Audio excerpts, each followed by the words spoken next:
No, yeah, it definitely is very special to me. Growing up, we watched a lot of baseball games here, and then travel ball and stuff. We got to play a couple times, and it's real special to me. Have you had a chance to ever talk to or meet Nolan Ryan? I have, yeah. When I was with the Yankees, I had an opportunity to meet him, and words can't really describe what it's like, but he's done a lot for us and in the community of Alvin. So, how special is that? Maybe a bond there, both you guys from Alvin. Yeah, no, I mean, it's hard shoes to fill, but yeah, it's definitely special to me. Next question. In the back, Ken.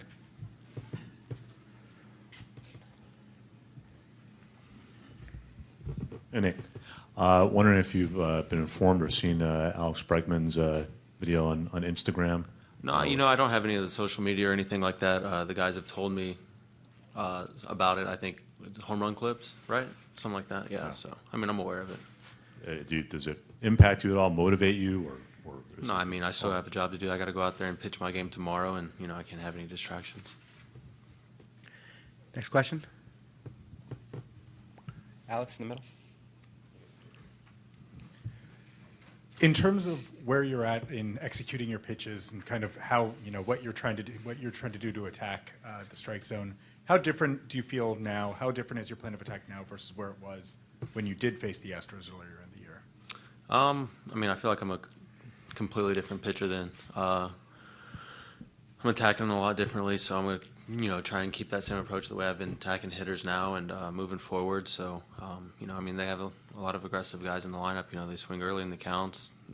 Not too many of them like to walk, so try and keep them in the ballpark and go from there.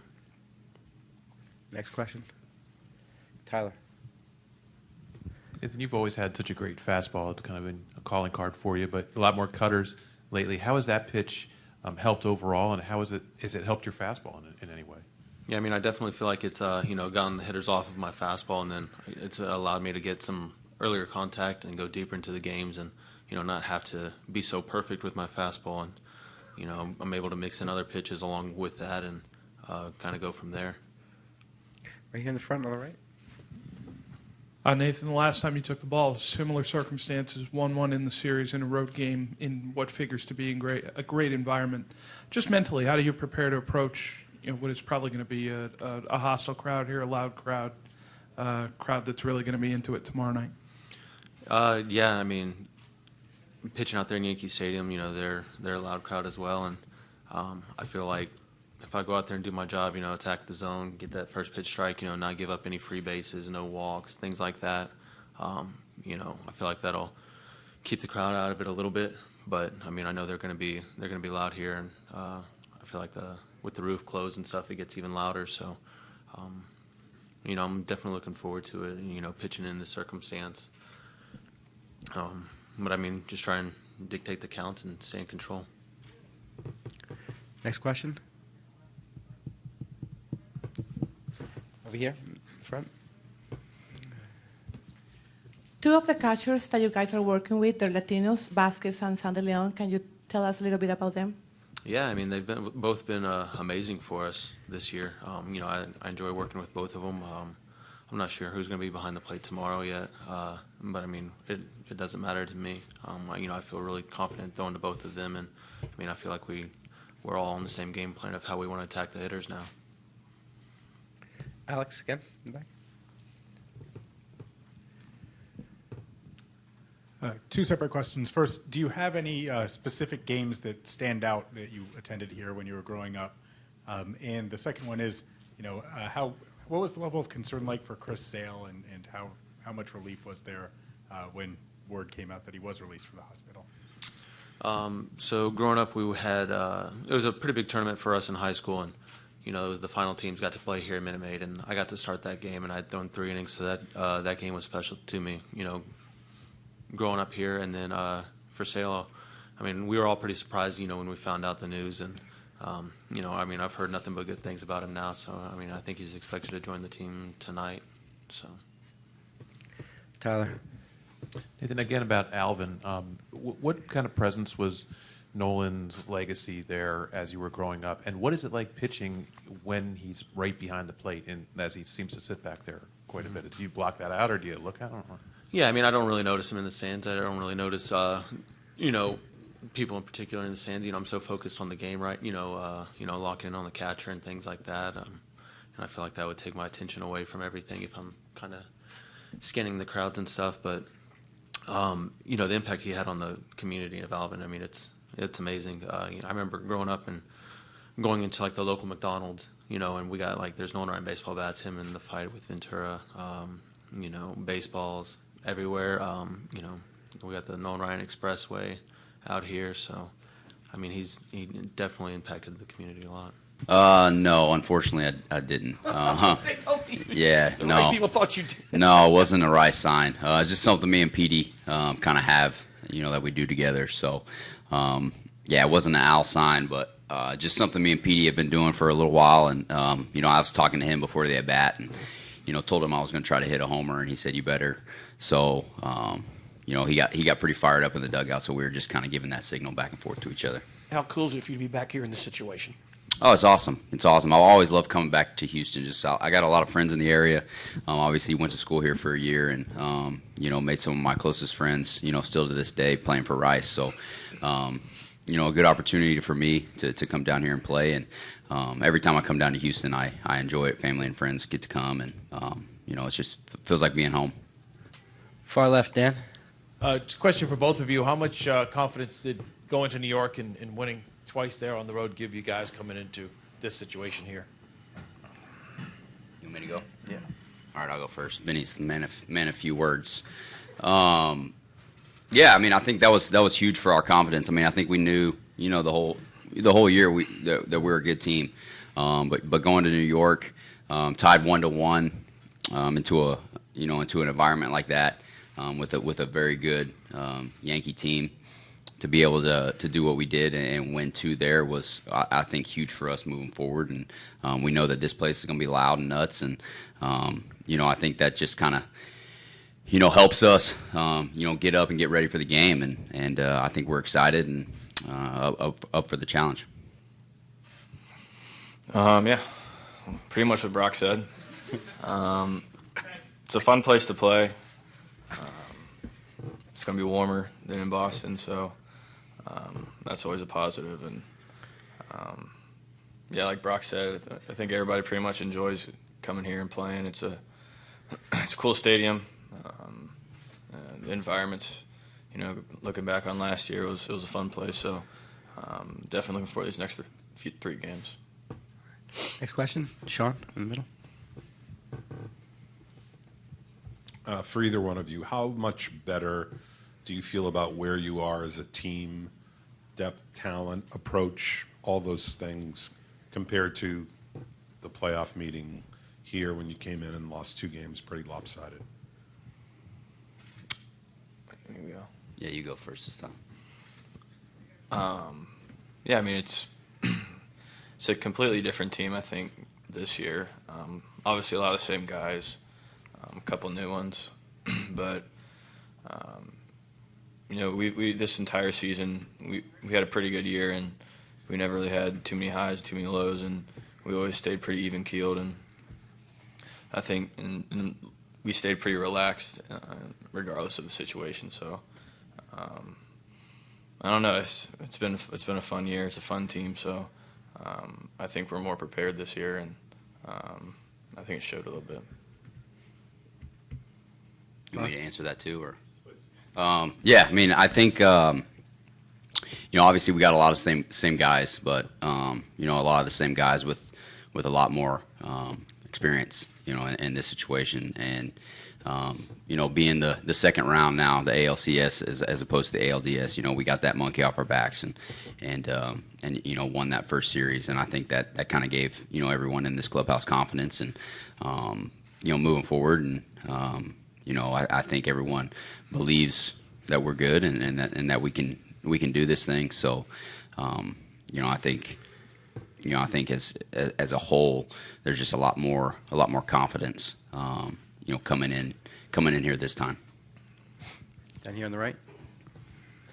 Brock, do you have a favorite Wayne Graham story you could relate in mixed company, and what did you learn from playing for him for a year? Yeah, I'll have to kind of think of which ones that I can tell and which ones I can't. I think, just going into Rice, I heard how intense that he was, and then when I got there in the fall and we played fall ball, he was a nice guy and fun to be around, and I was asking all the guys who had been there before, I'm like, what's this I hear about Wayne being intense and an angry guy and all this stuff, and they're like, just wait till the season starts. And first game of the season we were playing in Cal Poly in California, and I did something that wasn't perfect, and he let me know about it in the dugout, in between innings. So he was just an intense guy who loved to win, and he wanted the best out of his players, and if you didn't do your best, he wasn't happy about it. But like I said, it was a good experience for me, and it really helped me become kind of the player that I am today. Down here in the first row. For both of you, several of your teammates have commented on the trust that Alex has built with every player on the team, the confidence he shows in everyone. Just wondering if you guys could speak to that, if there's any moment of the season that stands out in that regard. There's probably not just one. I think it started in spring training. He's obviously very relatable. He's not too far out of the game, and he likes to stay loose, have a good time, and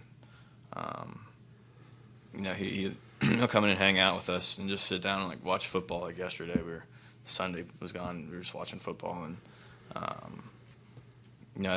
that trust, I guess, started in spring training and throughout the year, and the communication's been huge, and I think that the communication that he has with everybody is what I think has helped us a lot this year, and it's been fun to play for him this year. Yeah, I mean, he's just an easy guy to be around and an easy guy to play for. Just baseball knowledge off the charts. One of the smartest baseball guys I've ever been around. But I think that trust that he has in us makes it easy for us to go out and be us, and and not worry about results or anything like that. Just go out and play the game.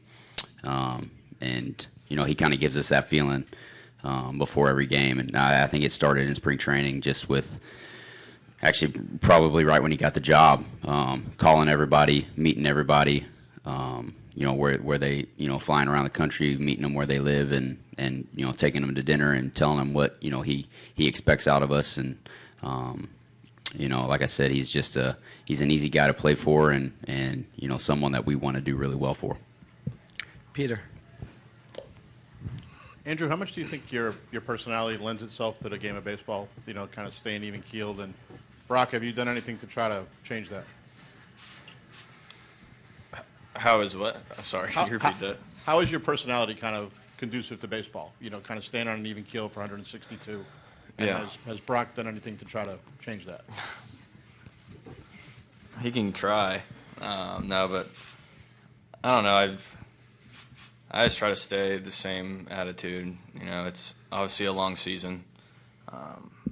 You're going to do well, you're going to do poorly.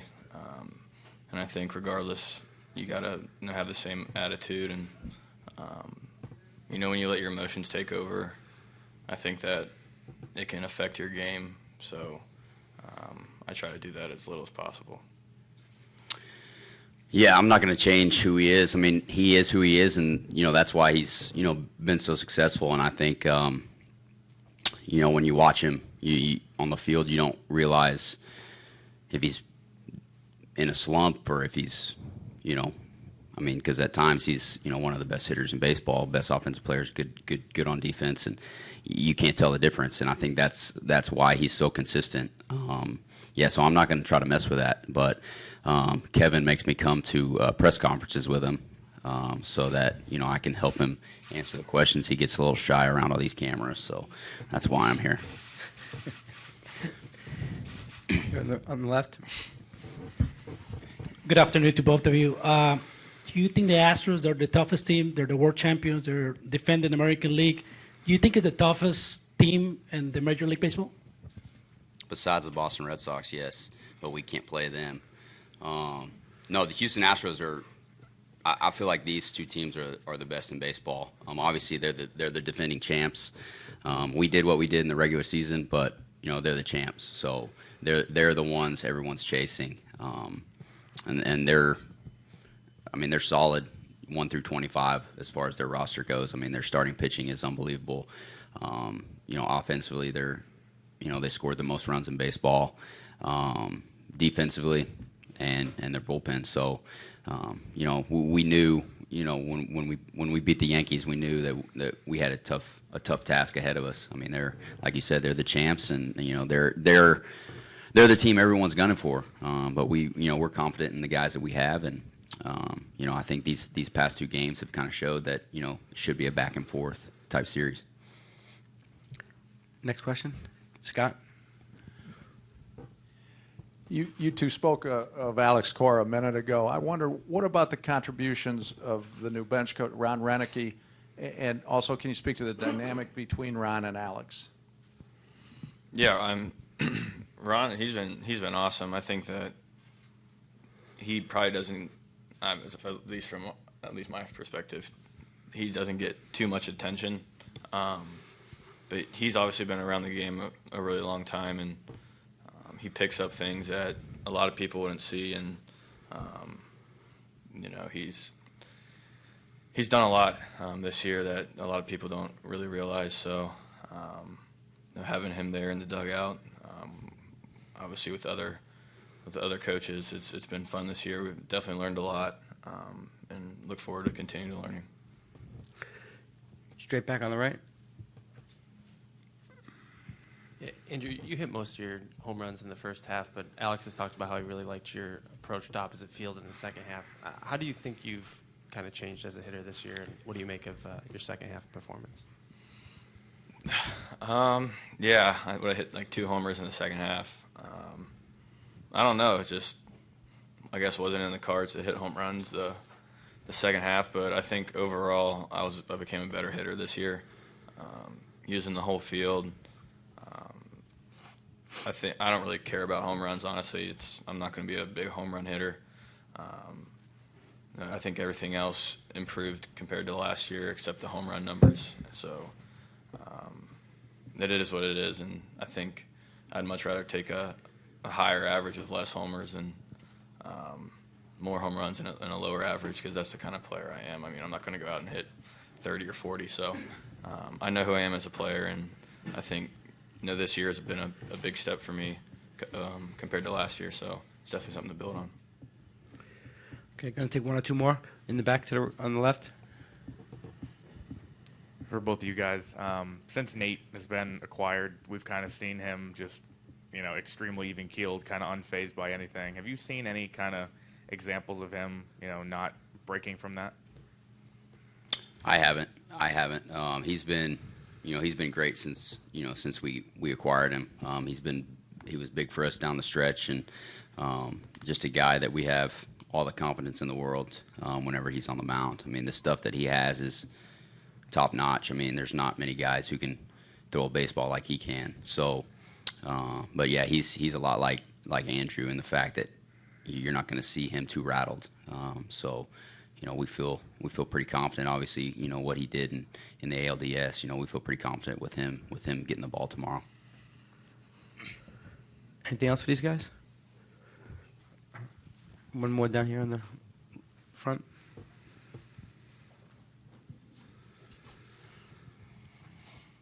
Both you guys talk about going against Dallas Keuchel and what that's like. Yeah, you go first. Yeah. He's tough. He's got a lot of movement on his fastball. Nothing's really straight. I haven't faced him too many times, but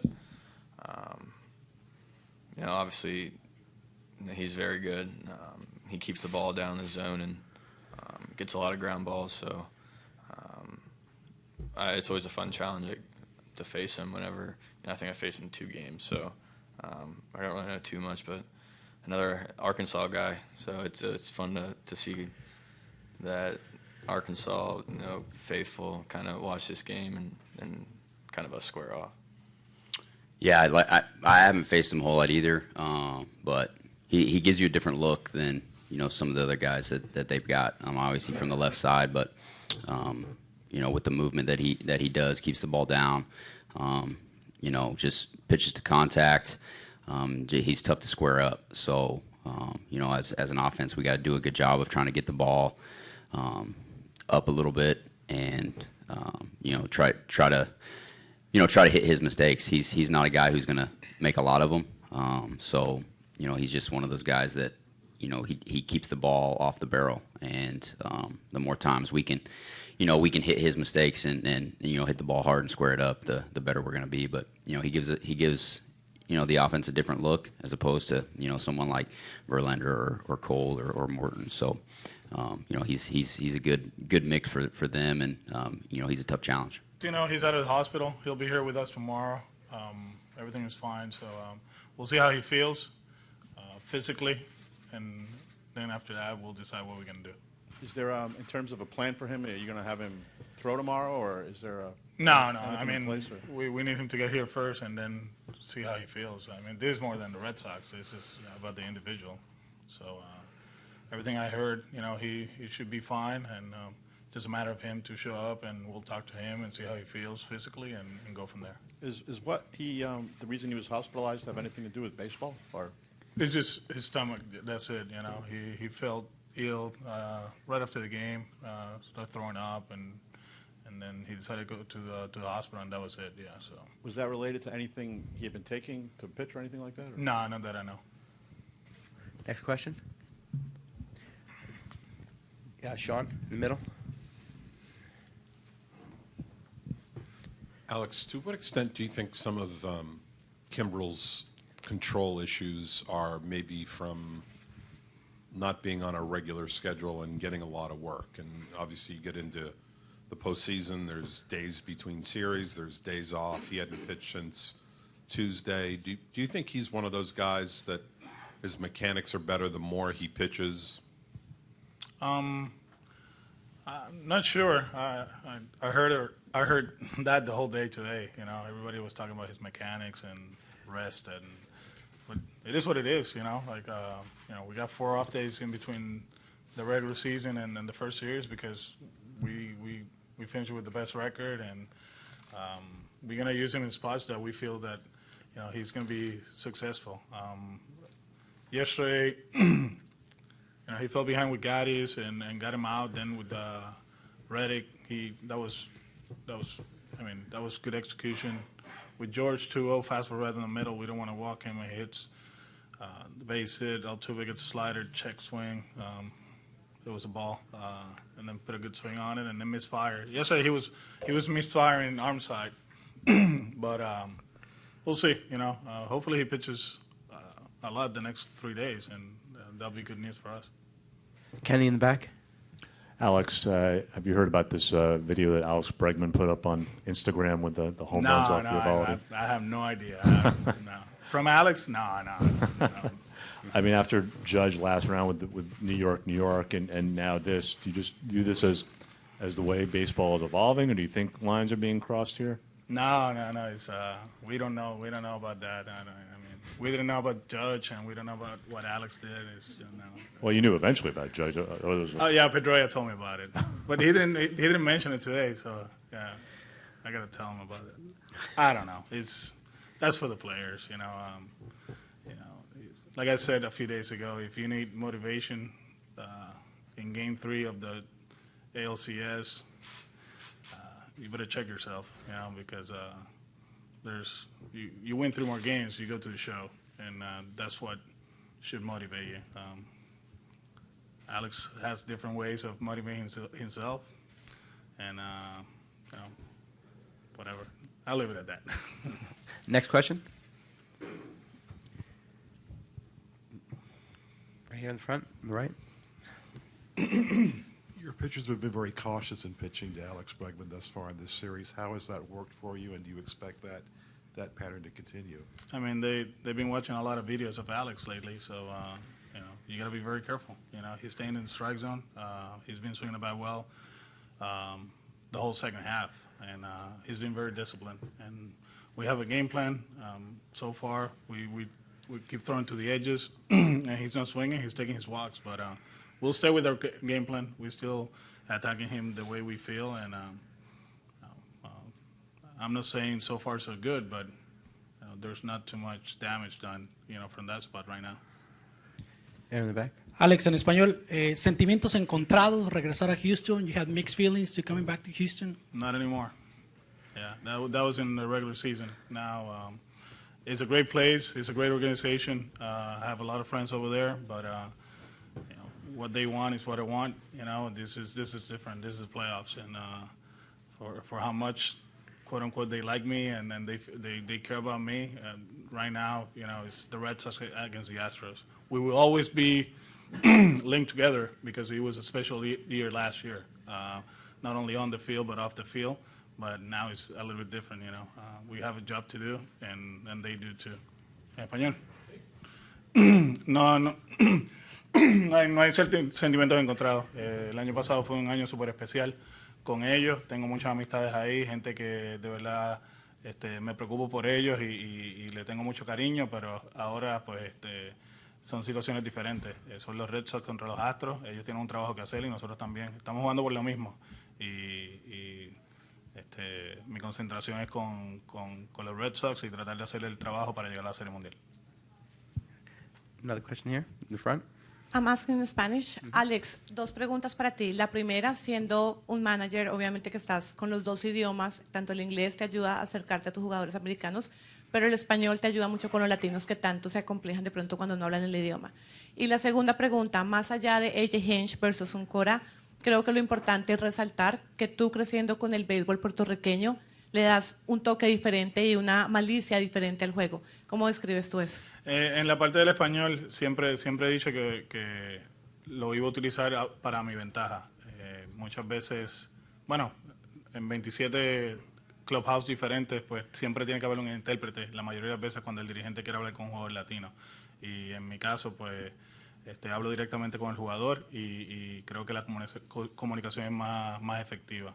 En cuanto a ser latino, ser dirigente puertorriqueño, crecí jugando el juego de una manera y a pesar de que el juego obviamente ha cambiado y hay muchos aspectos que vienen con la analítica y los números y todo eso, siempre tratamos de ver el juego como es y el juego va a dictar lo que vamos a hacer. Y hemos hecho un buen trabajo. Corremos bien las bases, hacemos hit and run, jugamos buena defensa, que usualmente el pelotero latino lo catalogan de esa manera, que se aprovecha de ciertas situaciones y el equipo lo ha hecho. Ian, on the left. With the way Rafi's been swinging the bat, how much more playing time do you think he's earning, and would you give him any thought against the lefty tomorrow? Noon he's playing tomorrow. He's playing third base. Yeah. So, like I said, Rafi's doing well. He's doing a good job. But Dallas, although the numbers look that he's been getting hit by lefties, and you start looking at damage and what we can do offensively, and I think it's the better matchup for us. I think tomorrow will be kind of like when we face CeCe in New York, probably the same lineup, and we go from there. But Rafi's doing a good job. We got a few matchups that probably late in the game tomorrow we can take advantage of it if they bring the righties, and he's locked in. Okay. In the back, Dave. Alex, you talk about keeping the ball in the park, and this is another place where it flies out of. How do you see the challenge for pitching here and compare this one to Yankee Stadium and Fenway? Pretty similar, but the opposite. But one thing about this ballpark for how conducive it is to offense, there's no gaps here. You can actually pinch the gaps, and any line driving the gaps, you're going to have a defender, because usually you take away, you move the left fielder to the left center gap because, the boxes are right there. So, I don't know. It seems like they struggle offensively throughout the year here. The Astros did, but it's a good offensive ball club, and when they hit the ball in the air, they're very dangerous. So kind of like stay with the same game plan. We did a good job with the Yankees in Yankee Stadium, and we're starting to get a better feel of who they are. Now we're going with the righties. It really doesn't matter with them, lefty, righties. They're very good offensively, but our relievers have done a pretty good job, except for one inning during the series. So we will keep attacking the way we feel we can to the safety nets and the blue spots, and hopefully they don't hit it in the air and hit homers. On the left, Antolin.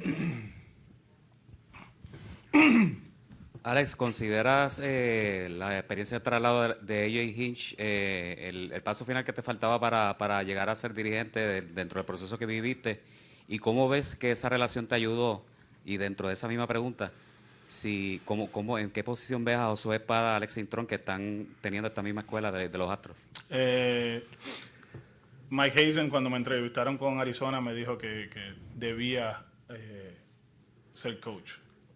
Que el proceso de la entrevista fue muy bueno, pero la experiencia me iba a servir para poder conseguir trabajo de Grandes Ligas. AJ me ofreció el trabajo y estuve aquí el año completo. Es una organización excelente que la gente respeta por lo novedoso que son. Y su departamento de analítica, de la manera que hacen las cosas, es sumamente diferente comparado contra otras organizaciones. Y estar con un equipo ganador te ayuda. AJ también es joven como yo. Vino aquí en el 2015, si no me equivoco, y llegó a los playoffs. El próximo año no llegaron y después el año pasado tuvimos una tremenda temporada. Y él fue uno de los que me empujó. Cuando Dave llamó a Houston, Jeff y AJ dieron el visto bueno. Cuando Detroit llamó, cuando llamaron los Mets, ellos me apoyaron en todo y fueron muy importantes en lo que sucedió. En cuanto a Espada, creo que ya ha sido entrevistado varias veces, Anaheim y Texas, si no me equivoco. Es un muchacho que tiene un futuro brillante, que viene de una organización excelente como los Yankees de Nueva York y ahora está aquí con los Astros, así que esas experiencias siempre son importantes cuando estás en el proceso de las entrevistas, y si se da va a ser tremendo. Él es tremendo muchacho, y si no, pues yo creo que comenzó su proceso y Dios quiera que se dé, sería tremendo, pero si no se da, sabemos que pronto él va a tener una oportunidad.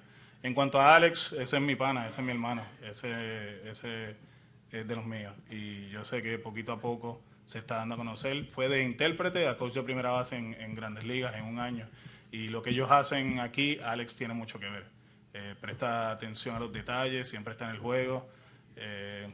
No quiero decir que es una copia mía, porque él tiene su estilo, pero hemos aprendido el juego a través de los años de parte de Joey, de Santos Alomar. Aprendimos mucho de ellos y se ve lo que está haciendo como coach de primera base. Sumamente orgulloso de él, sumamente orgulloso. Take a few more here. Down here in front. Alex, ¿qué es lo de la personalidad de Sandy, Christian y también Blake Saltido que les permite compartir el rol de receptor y no parece haber competencia entre ellos? Sí, no, los tres son tremendos y entienden que como nosotros dirigimos el juego, como hacemos las cosas, en algún momento tienen que contribuir. Algo que se les dijo antes de la serie de los Yankees es que tenían que estar juntos y tratar de ayudarse lo más posible. Y Sandy hizo buen trabajo en su primer juego, Christian ha hecho un trabajo excelente y Blake está esperando su turno. Blake puede venir como pinch hitter, puede correr las bases, puede jugar outfield y de verdad que estamos sumamente contentos con ellos, no solamente como peloteros, sino como personas también. Okay, we're going to go Evan, then we're going to go Michael. Alex, with Chris, do you know what caused him to get sick? Do you guys have an understanding of that? I haven't. I honestly, I came here. They said he's going to be here tomorrow. I'm going to sit down with Brad after this and talk about it and see where we at. You said he got sick after the game, but he didn't go to the hospital the next day? I think it was probably in the morning. I want to say 2 in the morning, 3 in the morning. That's what I hear. When I got to the ballpark, actually, Brad texted me about it, and then when I got to the ballpark, they told me he was there, nothing serious. He was going to go, through a battery of tests and see what was going on, and, thank God it's nothing that is serious at all. So, like I said, he'll be here tomorrow, and hopefully physically he's ready to go, and we'll decide when he pitches. We don't know if he's lost a lot of weight or anything because of this. Hopefully not. Michael. Alex, when it comes to Bregman and Judge and stuff like that, do you see that as kind of harmless and maybe even a positive in terms of baseball needing to loosen up and players showing personality, or do you prefer to see that only on the field during games? I don't know. It just people are paying attention. You know, like the Judge thing was in every sports show, which is cool. I think, you know, like we need more people to talk about the game. I mean, we're in a great time to be a baseball fan. I've been saying that the whole season. You look at those two teams, you know, and it's like, wow, you know, like I've been talking about talent, you know. Alex Bregman is one of the best players in the big leagues. And now, well, they're talking for, I don't know, not for the right reasons, but they're talking about it, you know, and I think it's cool, you know. I don't know. I don't take it personal. I don't play anymore. Probably when I was playing, I'll be like, oh, here we go, you know, like whatever. But I don't throw a ball. I don't have to hit. I don't make errors anymore. I just manage the team, you know, and I don't get caught up on that. But it's always good that people talk about the game, you know, and if that's the reason they're talking about it, so be it. But, you know, from my end, I don't pay attention to that.